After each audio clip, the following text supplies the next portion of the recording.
So tell us, I mean, I assume that by now most people are quite familiar with the concept of augmented reality, but Yep. just in case there's anyone out there who's been living under a rock for the last few years, please tell us what augmented reality is. Sure. So I guess in its simplest form, it's just about putting computer graphics on top of a real-time view of the world as you might see through a camera.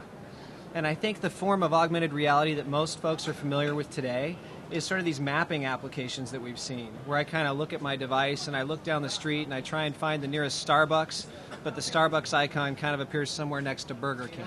What Qualcomm's trying to do is sort of broaden the definition and scope of applications for AR and talk about vision-based AR. So in vision-based AR, we actually use the camera and we're recognizing certain images and objects in our field of view. And when we recognize those, we can put graphics that appear directly on top of them as if they appear in the real world.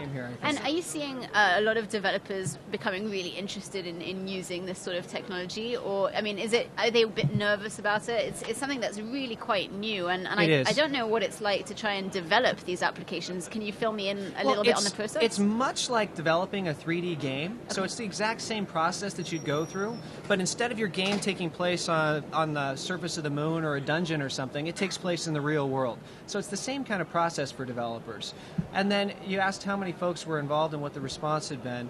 We made this SDK available in October of last year and now have over 4,000 registered developers. So we've been extremely impressed with the response that we've had from the Android development community. So we've heard a lot of requests from developers that are interested in doing augmented reality on tablets. It's not supported with our SDK, but it's something that we're working on.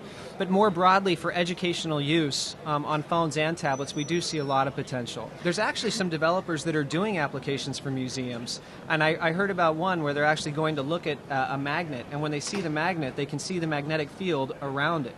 It's a great example of AR and its visualization capability helping in education. Now, where do you see it going?